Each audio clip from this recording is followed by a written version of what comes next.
आज मेरी ऐसी कितनी बहनें हैं, पति लोगों ने उन्हें निष्कासित किया, बोलते नहीं है, बात नहीं करते हैं,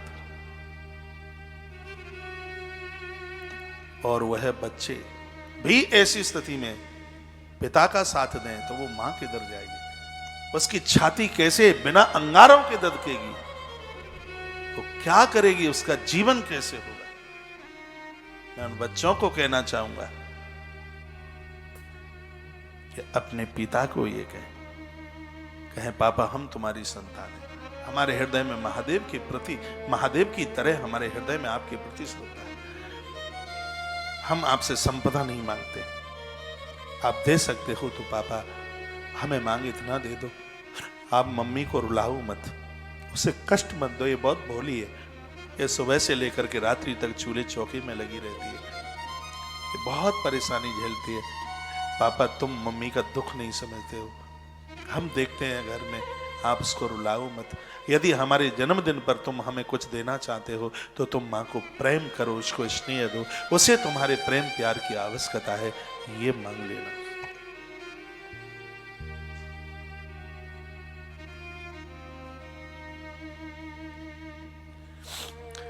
मां तो मां है,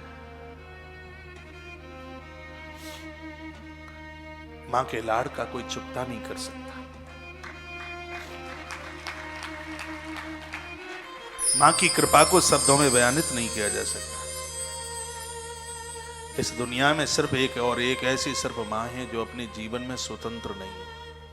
पहले पिता के अधीन है, फिर पति के अधीन है और फिर पुत्रों के अधीन है। जिसका जन्म भी परतंत्रता में, जिसकी मृत्यु भी परतंत्रता में ही होती है, वो स्वतंत्र नहीं है। एक ऐसी मां है।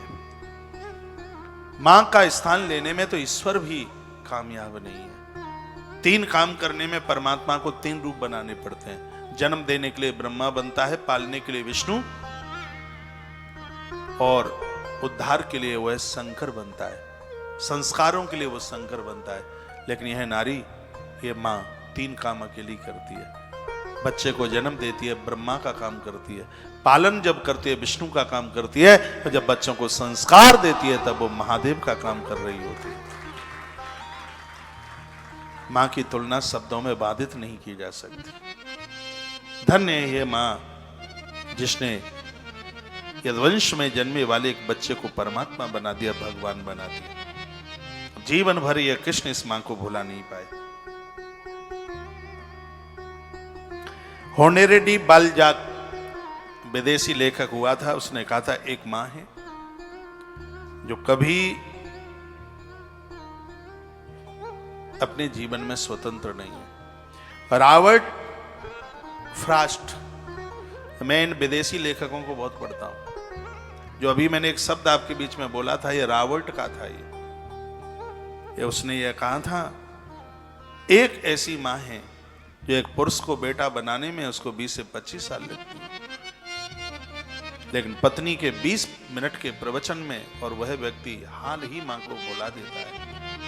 यह उसका दुर्भाग्य है। ये विदेशी लेखक रॉबर्ट बोला था, जो बात मैंने आपके बीच में रखी।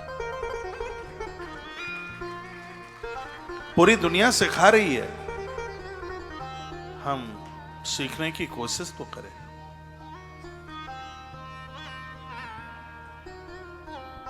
नारी को इस धरती का कोई भी अधिकार दे दिया जाए, उसको राष्ट्रपति प्रधानमंत्री बना दिया जाए, उसे कोषाध्यक्ष बना दिया जाए, उसको बैंकों का मालिक बना दिया जाए, और भी इस धरती के जितने भी अधिकार हैं वो सब नारी को दे दिया जाए, लेकिन नारी के लिए सबसे बड़ा अधिकार है वो मां है। मां से बढ़कर नारी के लिए कोई अधिकार ही नहीं है। यह बात लिन युतंग ने ये बात कही थी। यह भी विदेशी लेखक रहा, युतंग साहब।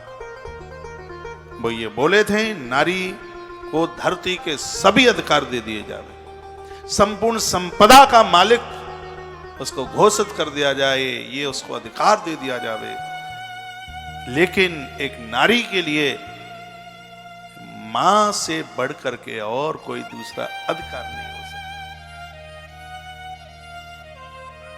कोई आपको मां कहे खुश हो जाना, मैया कहे खुश हो जाना, कोई तुम्हें मां बना ले खुश हो जाना, ये जीवन का सौभाग्य होगा। नारी के लिए ऐसे सर्वोच्च कोई अधिकार नहीं है दूसरा। इस लोक से लेकर ब्रह्मांड तक का नारी के लिए सबसे बड़ा यदि कोई अधिकार है तो वह मां है, मां।